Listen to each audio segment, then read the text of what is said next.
Hey, Liana. I'm so excited that you're here today because we've connected so much through Instagram. I was really excited to finally connect with you in like real time. Me too. Me too. Thank you for having me on. This is really an important topic as I became a new mom. So I'm glad that we're able to talk about motherhood and balance and all of that. Yes, yes, me too. And especially because you are an absolutely brand new mom, right? How Hmm. old's your baby? 4 months. 4 months. Okay, still fresh. Yes, very fresh. But before we get started, I want to introduce you because sometimes I will, keep talking and forget, and I don't want to forget this. So, Liana is a licensed mental health counselor and the assistant director of Gooding Wellness in Long Island, New York. She is trained in EMDR and specializes in trauma, disordered eating, body image, addiction, and relationships. She is also the host of the podcast, Let's Be Honest, where she gives her real view on mental health and pop culture. So, Liana, the first question I always ask my guests is what is your definition of balance?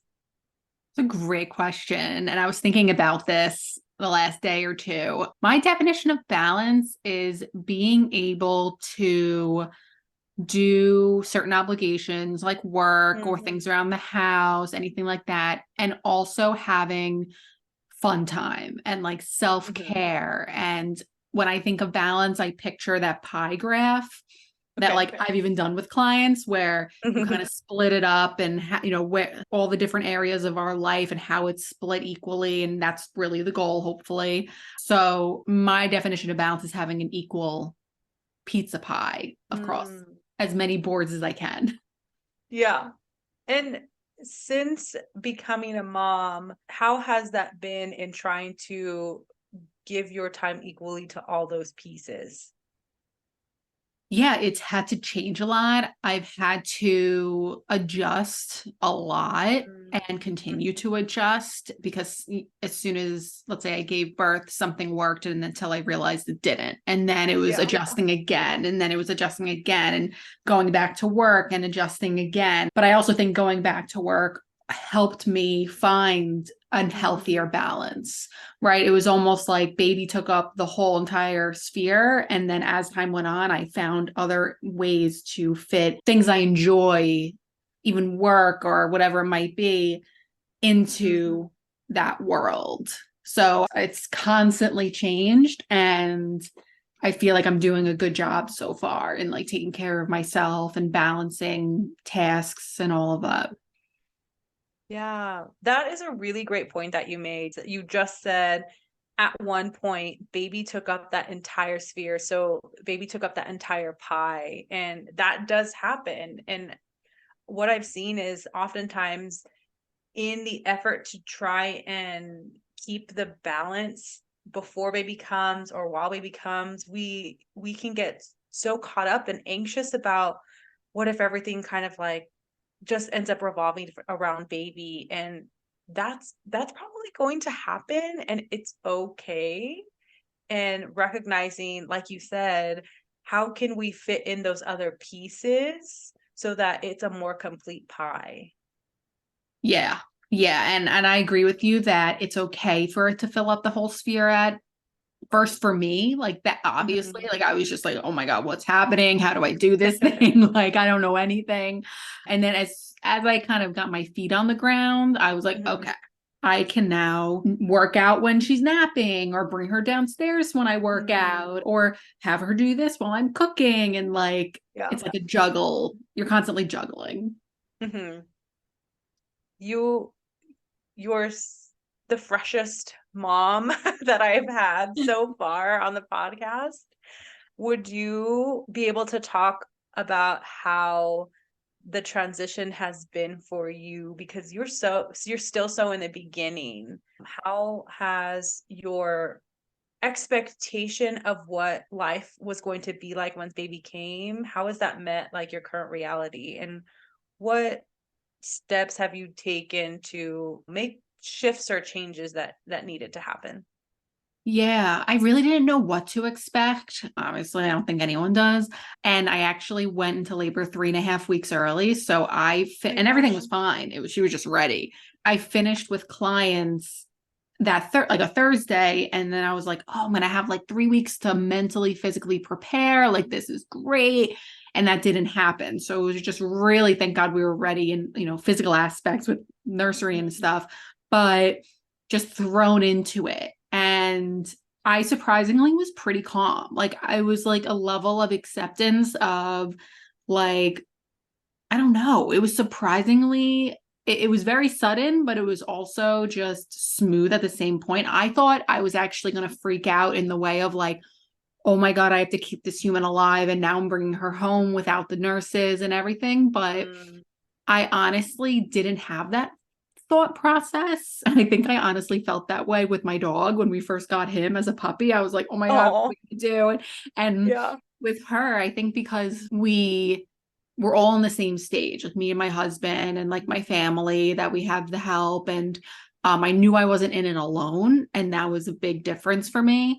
And when it comes to continuing to adjust, I mean, my husband and I have had continued conversations where, like, if we run into a roadblock in regards to scheduling, or like he went back to work before I did, or his Okay. job is different than mine, and just Mhm. scheduling in different in general, and the conversations we've had to had and be like, okay, this didn't work, we have to find a way that does. Or like, oh wow, we really have to communicate even the smallest thing that, like, Mhm. we never probably even thought we'd have to communicate about in regards to Oh, scheduling. yeah. So kind of realizing what works and what doesn't. And yeah, I really don't feel like I had an expectation.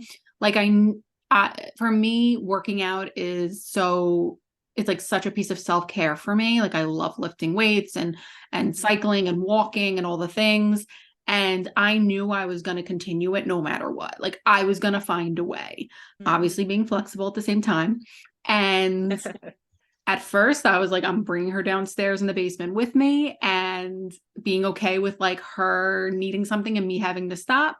Mm. Or then when she started napping more consistently, doing it when she was napping. Like, for me, when something's a priority, it's not about if, it's just when. Like, Mm. it's Mhm. not if I'm going to cook dinner, it's when I'm going to cook dinner. Or like working out, for example, like, it's not if I'm going to do it, it's when, or some sort of movement. For me, with those priorities, it's easy to let them slide back. I've seen like my peers and friends and people that I know who have had kids, but like, I know I will be the best Liana if I keep Mhm. those foundational pieces. Yeah. So, yeah. So I know you work with moms also, and you have friends who Hmm. are moms. What is helpful for them in recognizing how can they reconcile putting themselves first? You said for you, it's that's what's best for you, and doing that is a way for you to show up in the best way possible. Hmm. And I've seen like the clients that I've worked with who struggle with being able to accept that that's okay. What has been something that you tell your clients? A big one is that, like, we're just not going to be this like perfect Mm. mom or even like a perfect person, right? Like, Yeah. not trying to do it all. Just because you do something for yourself doesn't mean you're a bad person or a bad mom. If anything, you're putting yourself first so that you can be even better for everyone else around you. It's like, that whole thing of, you can't put on someone else's air mask before you put on your own. So cliche, Yeah. but it's true, really. And it kind of goes back to that balance. Like, it is never successful, at least that I see with clients, with friends, when like someone's pizza pie is all in one area, whether it Mm. be work or the relationship or their children or anything. Like, it never works out when it's swayed entirely one way or two ways. So yeah, I really do go back to that balance. Yeah. I'm glad you brought that up in terms of it usually doesn't go well when things are swayed too far on one piece. If most of your pie is taken up by just your relationship or just your work or just your physical wellness, because that's not all of your life. And things are going to come up for you if you're not getting or giving your energy to all the other places. Yeah. Yeah. And I've seen it suffer for people. Like, not having time to even go to therapy and Mm, like, think about it, it's like 1 45 minutes to an hour a week. Like, yeah. and it may just mean that's not a priority, but like, let's Hmm. talk about that, right? Like, if you don't have time to do that, then there's probably not a lot of time for really anything else for self-care. Yeah. Yeah. If you can't prioritize something that you need or is really going to be beneficial for you, there's other things going on. Totally. Totally. And one of the things that you mentioned is that you like to focus on showing up authentically. How have you been able to keep parts of you in the transition into motherhood? Like balancing the person you were before becoming a mom, now this part of you that's a mom, and blending them together. Yeah.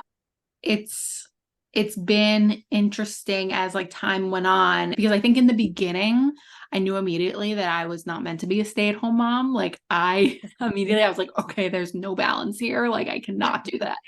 And I think what also really messed with me was the lack of balance, like the fact that I Mm, wasn't seeing my friends as much, or I wasn't even just like going places, I wasn't seeing other adults as much, like mhm. because there was a lack and I couldn't move my body in the way that I wanted to, because obviously, healing and all of that. Like, it Yeah. was so weird, and I hated it. So that's how I know I need balance in my life. But as time went on and we were able to do more things, my husband and I able to like communicate and schedule certain things, or say like, okay, I'm going to go out with my friends, you can stay with her, vice versa, or like our parents helping out, like, and it's just with a little extra planning and thinking Mhm. ahead, which I'm such a planner, so that's completely fine with me, or maneuvering. Like, Yeah. we're both able to do things that we used to always do, whether it be go out to dinner with friends, or go to holiday parties, or celebrate milestones with friends, or anything like that. We've just had to like shape shift a little bit.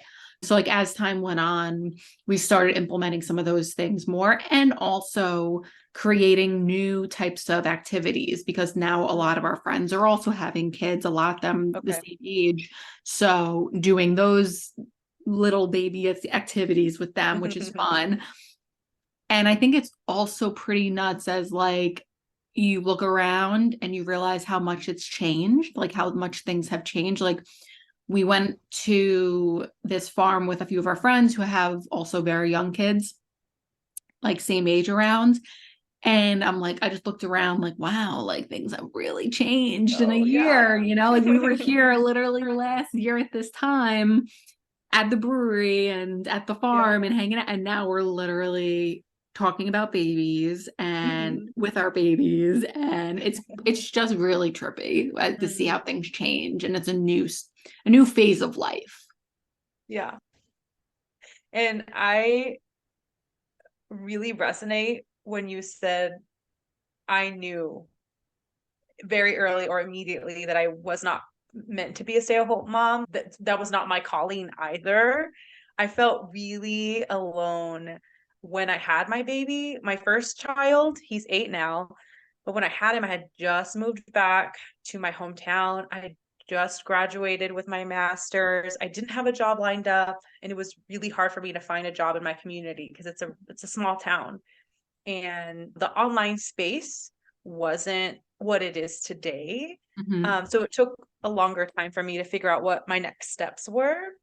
And during that time, because it took about 6 months before I finally was able to find a job, and going from being in school to being surrounded by so many different kinds of people from so many different places, like in the country and in the world, really, because I lived with a family who had a foreign exchange student from India.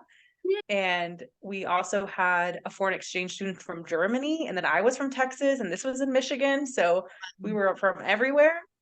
To being at home alone with a baby, and my boyfriend, now husband at the time, was working all of the time. My family's pretty young, so they were all working. So it's just me and this baby. I was like losing my mind because I was not being stimulated. Like my brain was just daytime TV. Netflix was not what it is today. Um, and daytime TV was what, Wheel of Fortune and Yeah. random soap operas and Yeah. what is the other one? The Price is Right. So Mhm. it was a really difficult time for me. And it wasn't until I started working at that job that I started to feel like myself again and feel more alive, and my creativity started flowing more. But it was not a good space for me to be at home alone with a baby. And I don't think it's a really good space for anyone, even if you are someone who does feel that call to be a stay-at-home mom, Mhm. that the piece of being social is so important, not just for your mental health, but also just for your like overall well-being. Totally. And you said the word stimulated, and that's totally what I was feeling too. Like I go from, and you can probably like relate, like, you go from having these very intellectual conversations and emotional Mhm. conversations with clients and colleagues to like barely speaking because you're talking to a Yeah. baby who like is sleeping Mhm. at the time. And Yes.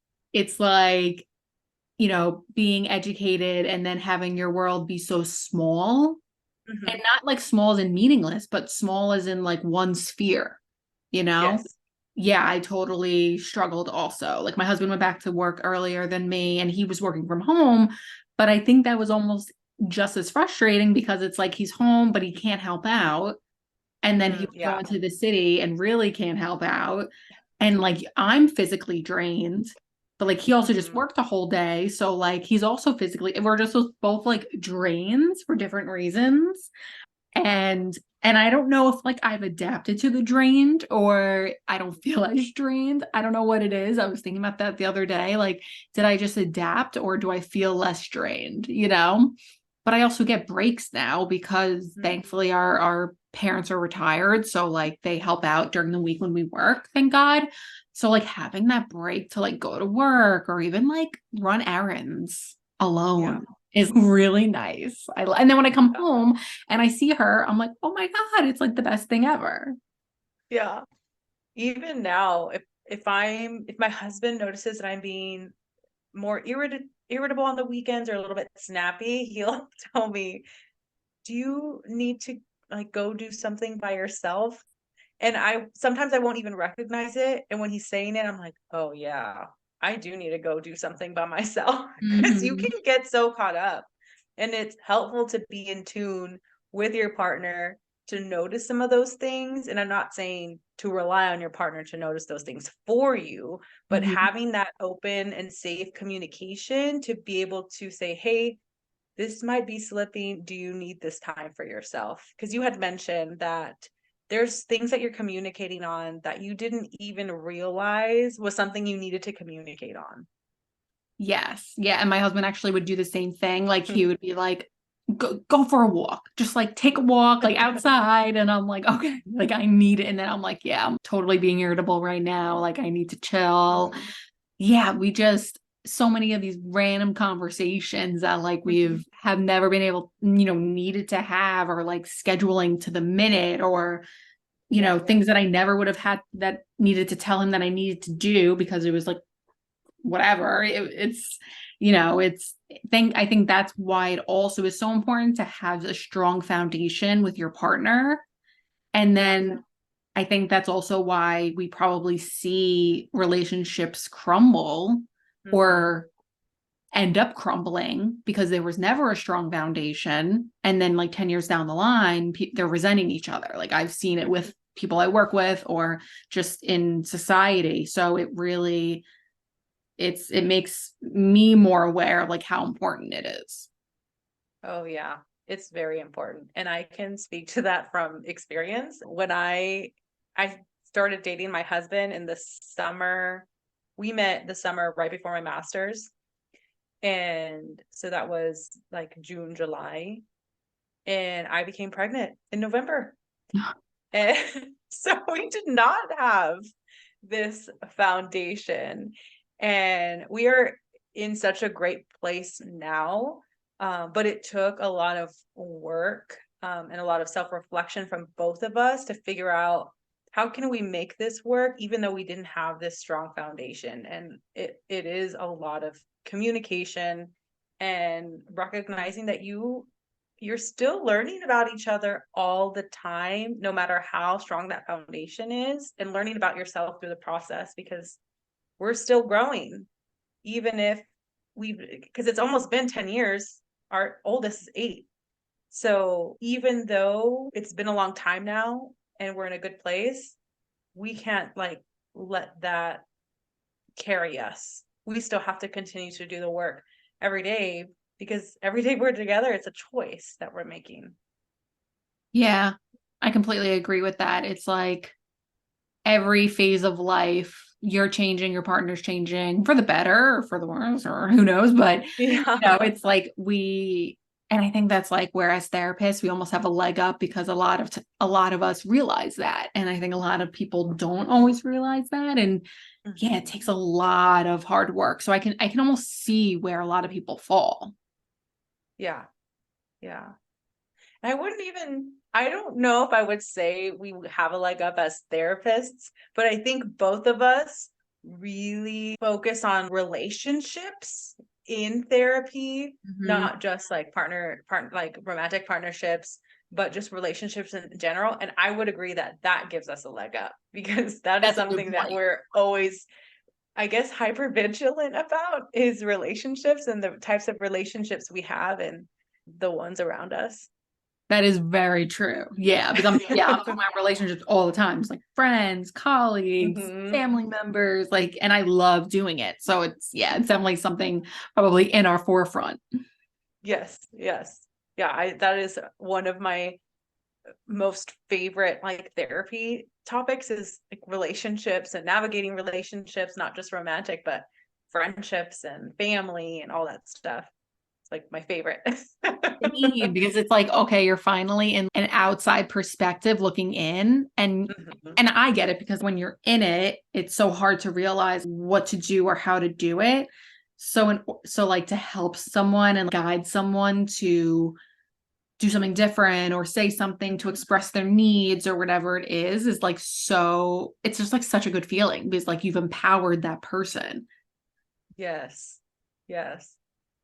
Since you brought that up, I know one of the things that you had mentioned in our discussions and setting this up is you're all about empowering women to be authentic, to be their authentic selves. And part of that is by setting boundaries and taking chances and speaking for themselves.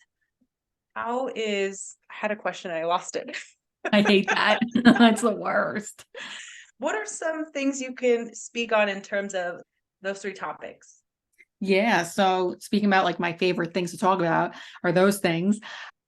The patterns I see is that somewhere along people's experiences is that they've ended up in this pattern of not putting themselves first or not even Mhm. speaking up, not sharing their needs, being the Mm. fear of being too much. That's something I was talking about with someone this week. Like, whether it be romantically or at a job, friends, Mhm. whatever it is. And I even recognize it within myself prior to this phase of my life. So, and even something I continue to work on. So, I see a huge pattern, whether it be like a big traumatic event or whether it be not, or just learned Mhm. behaviors. And you kind of Yeah. see where it started and how it continues to be reinforced. So now, as we see it as adults, and when I talk to people as like they're adults now, I love trying to get them to a place where they can be their authentic selves and realize like, oh no, that was like really messed up. Like, this is what I actually want. Like being able to verbalize it, validate Yeah. it, and then do it is the Mm-hmm. coolest thing ever. And because maybe it's society too. Well, I know it that like as women, I think we're taught to don't ask for too much, don't be too Mm-hmm. much, don't ask for a raise, you don't want to seem Yeah. greedy, right? But if it's, I don't want to get into a whole tangent, but like if it's a man, it's like, no, go for it, go after what you Oh want, yeah. right? And like we may not even be conscious of it, but it's just so deeply ingrained. So like being able And to break some of those patterns. yeah, and not only that, not only are oftentimes women taught to not do those things, like don't be too much, don't ask for too much. We're also taught to give as much as we can and to Mm-hmm. always be vigilant about other people's needs. Oh, do you think they need some more water? Instead of being taught if they need more water, they'll ask for it. Yes, I know. It's so true. It's like, oh, if it's for you, like you got to keep quiet, but if it's for Mhm. someone else, like you got to run and make sure they're good. Like Yeah. it, and like that's why, and now that brings my thought to how women, I think, feel really guilty to do Mhm. things for themselves, especially when it comes to having kids, whether it be going back to work or Mhm. doing anything for themselves, letting their child Yeah. cry for like a hot second so they could eat something, so they could go to the Mhm. bathroom. And I've seen this firsthand with people that I know of like unable to eat because their child is like being a little fussy, like Yeah. that's a hard thing too. Mhm. And I know if I'm not eating, I'm not going to be I'm Oh not gonna yeah. be that great. So Yeah. And yeah, there's nothing there's nothing wrong with it, of to a healthy extent, right? mhm. I a huge proponent of like gentle parenting and a mindful parenting, positive parenting methods and things like that. But that's not to say your kids are never going to experience some tough emotions that we're going to teach them how to work through them and sit with those things. There's a difference between being a responsive parent and trying to not let our kids have some, what is it, negative experiences that Always- are healthy. yes. Like we can't be the net that always catches them. Like Absolutely. yeah, like that'd be great, but I think having them experience some negative emotions and negative Hmm. experiences and consequences, like it's probably the best thing for them, obviously within reason and like safety. And there's the thing between like in addiction world, but I think it rings true here. It's like the difference between supporting and enabling. Like, are Oh we yeah. enabling the Hmm. behavior or are we supporting them? And I think Yes. it gets a little mixed up because if we set boundaries, that's also supporting them. If we don't Hmm. set boundaries, we might be enabling them. So Yeah. those get confused a lot. Hmm. And I mean, as moms, I know that, or as a mom, and then as someone who works with moms, that is something that is hard to do if you never gave yourself the opportunity to do that before you became a mom. And so now it's just like, here is this baby that you have to protect and love and take care of for the rest of their life, or, until they can do it themselves.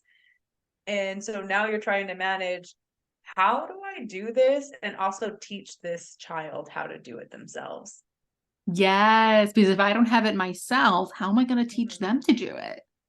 Yeah. And it's therefore, and I created a post today about like, I really use generational trauma, but like I also had in mind like just repeated family patterns. So Mm, if mhm. as parents we're not practicing something like setting healthy boundaries or putting ourselves Yeah. first, how are we going to teach that to our children? And therefore it's going to get passed down subconsciously probably.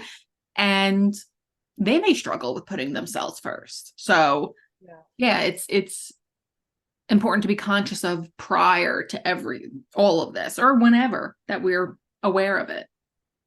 Yeah. Because if it's something that you're struggling with and you don't get the help that you need and deserve to remedy that, you're just going to pass down those same patterns to your kids. And we know that's not what parents want to do. Normally, parents want their kids to be in a better circumstance than them. Mm-hmm. But working on our own stuff is only going to be so much more beneficial also for our children. Yeah. Yeah. And it's hard when I guess some people struggle to identify that they have stuff. Like that's a big one too. And then therefore the children almost have to like, and this is where I do a lot of work with, let's say, young adults, and they have to be the ones to set boundaries with the parents because the parents didn't have that awareness or, you know, set the boundaries, whatever it is. So now it's okay, now we're instilling it within us to protect ourselves. Yeah. And some of these things aren't always very obvious. And I'm pretty sure that's what you meant by like it's, it goes into our subconscious because there have been many times, more times than not, that I work with a client who either on their paperwork or like in the first session, they tell me, oh no, nothing. My childhood was great. My parents were amazing. Mm-hmm. There's nothing that I need to work on in terms of that. It's actually this, like my job or my relationship that I'm struggling in. And it's not always obvious how those patterns affect us in adulthood. Yes. Oh, I've gotten that so much with, and I don't blame them either, where it's like, no, and I've Yeah. probably even done it myself in therapy where like, no, no, everything's good. And then as we Yeah. get on, it's like, oh, damn, like I didn't even realize that. And, you know, and it's not saying anyone's bad or good or whatever it is, but Mhm. we normalize it. Like it's what Yeah. we're grown up and raised with. We don't realize until we go to therapy and we start peeling apart these layers Mhm. because our patterns don't come from out of nowhere either. Yeah. And I'm really big on usually mentioning, especially during this case, your parents likely, if you come in with the frame of mind that your childhood was great, your parents really did the best that they could with the information that Mm-hmm. they had. So And true. so it can be hard and almost can instill guilt to admit that there is something that needs to be worked on in terms of like your childhood. Yeah. Well, then it's common to notice the defenses come up too. Because we Mm-hmm. don't, you know, especially if nothing was blurting out at us, right? Mm-hmm. It's a lot to be able to admit or even to verbalize or have someone or say to someone else. Yeah, Yeah. like that was kind of messed up what they did. Mm-hmm. What would you say is helpful in being able to talk about those things or being able to recognize those patterns? I mean, it's so helpful because I do a lot of work within attachment styles and how our attachment as kids or even just throughout life impact our adulthood and relationships when we're older. And that's where we can either break the cycle or keep them going. So by recognizing some of the things that we were raised with, whether it be positive or not so positive, gives us more insight and awareness for future relationships, future friendships, even relationships with colleagues or in just being an adult, seeing what didn't work and trying to do things differently. Like we only know what we know, right? Like Yeah. that's why I feel like, and you probably agree with this, like everyone can benefit from therapy because Yeah. we only know the things that we do from people around us, our own experiences. Like we don't know if it's normal or not, like, or healthy or not. So being able to see things in a different light and seeing if doing things differently could actually be more beneficial than the way that we've been doing it prior. So whether it be like, how do I navigate a relationship in a better way that might benefit me more in a Mm-hmm. healthy way? And also having more introspection and reflecting on who we are as people is also a really big benefit of doing that work. I think it's common as adults to like do certain things and be like, wow, like I am just like my parent or my sibling, Oh and we yeah. don't even realize it. And we might even hate that thing about our parent or sibling. So I think having that introspection and that reflection, or having that person to reflect it back at us, is so beneficial to just Mhm. self-improvement. Oh yeah. And you said it earlier in the episode that sometimes we're just too in our life to notice those things. And so working with a therapist can really help for us to zoom out and see the bigger picture of our life.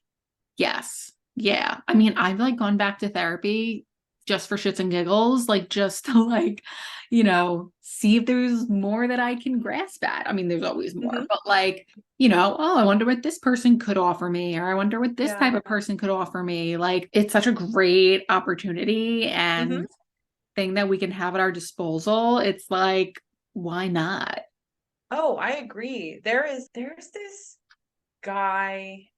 He's a therapist and he has a practice in Florida. I think his practice is Dude Breathe Counseling. Huh. And the way he talks about, because his focus is on men's mental health. Hmm. Like his practice is like marketed to men and couples. But I love the way he talks about like a psychological tune-up. Like, let's just go in and see if there's anything that would benefit you. And I feel like that's really in line with what you were just saying. Like, it's not going to hurt to try and do a few sessions with a therapist to see if there's any way you could benefit your life.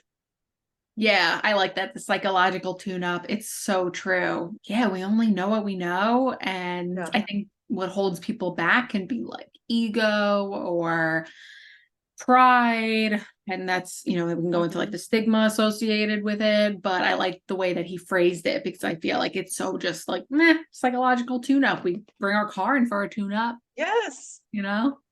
Yes, because when you've had your car for so many years, there's things that get out of whack or that, need some extra care. Yeah, and we can't always see what's under the hood. Yes. Mm. Yeah, same. And it also just gives you an opportunity to slow down and to really focus in on yourself and reflect, am I living the life that I wanted to live, or have I fallen into patterns that I really wished I hadn't? Yeah, yeah. It's so easy to fall into certain patterns, or even, I mean, I have a lot of therapist friends, so like we'll send each other very long voice notes and I'll like phrase something, or I'll say something numerous times. It's just like, oh, I don't know if I'm being a bitch when I say this. And Hmm. he'll say things like, you keep saying this phrase, like you're being a bitch. Like, why do you keep saying that? And it makes me reflect Hmm. on, like, oh, I know where that's coming from. It's like, no, I'm being assertive, but I'm calling it me being a bitch. So it's just a way for me to stop and reflect Yeah. on this pattern that I'm not even realizing. Hmm. Yes. Yes. That's actually something I called a client out on like not too long, like within the last month that I brought that Wow. specific thing up because they would do the same thing. They would call themselves a bitch. And I'm like, why are you doing that? Do you recognize that you're doing that? Yeah. I And know. they weren't being a bitch. They were just being assertive. Yeah. Exactly. Exactly. No, and I even recognized it. It's like I knew I was just being assertive, but like it felt inside Mhm. like, oh, like uncomfortable. Yeah. And those are those like subconscious, the subconscious part of your brain like coming out and like your body responding to that interaction with yourself and with other people. Totally. Totally. Like if he didn't call it out, I would have just been calling myself a bitch every single day. Like, Yeah. And we are running out of time, unfortunately.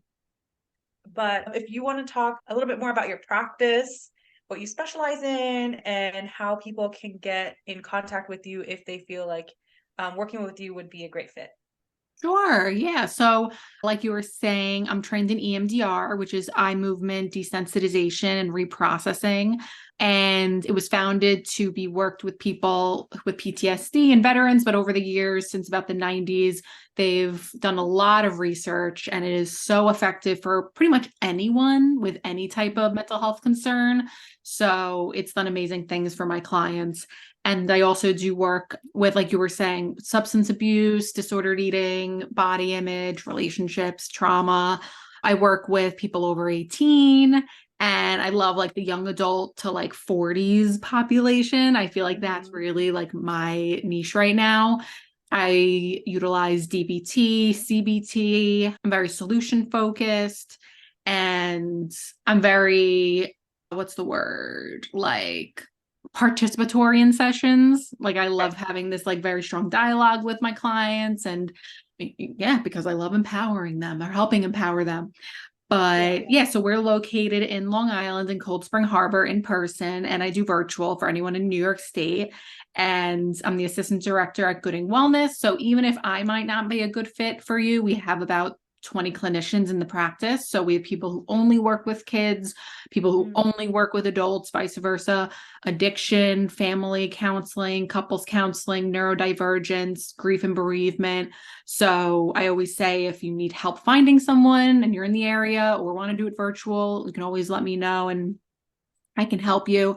And I do have a podcast called Let's Be Honest. I haven't recorded since I gave birth, of course, because it's been a little busy, but I have about 22 episodes on there. And you can listen to me talking about pop culture, the Kardashians, Bravo TV, and mental Yeah. health. And lastly, you can follow me on Instagram at Your Trauma Therapist, Your Trauma dot Therapist to be exact. Yeah, and we'll link all that up in the show notes. So if you miss something, don't feel like you have to, rewind or anything. It'll be in the show Mhm. notes. Thanks. But yes, thank you so much, Liana, for coming on and recording an episode. And I'm, I've been saying this recently, but I'm sure this is not going to be the only episode we do together. I agree. I agree. I mean, I'll have way more experience as time goes on, and I wonder what I'd be saying a year from now. Oh my gosh, yes. Now that you say that, I need to put in my calendar to get with you in about a year at least to do an update. Yeah, right. Like, how's it going? Oh, I'm not doing anything for myself. My life is not. I'm just kidding. Like, it's gonna be great. But yeah, to see that update will be pretty cool. Yeah, well, thank you so much again. Of course. Thanks for having me.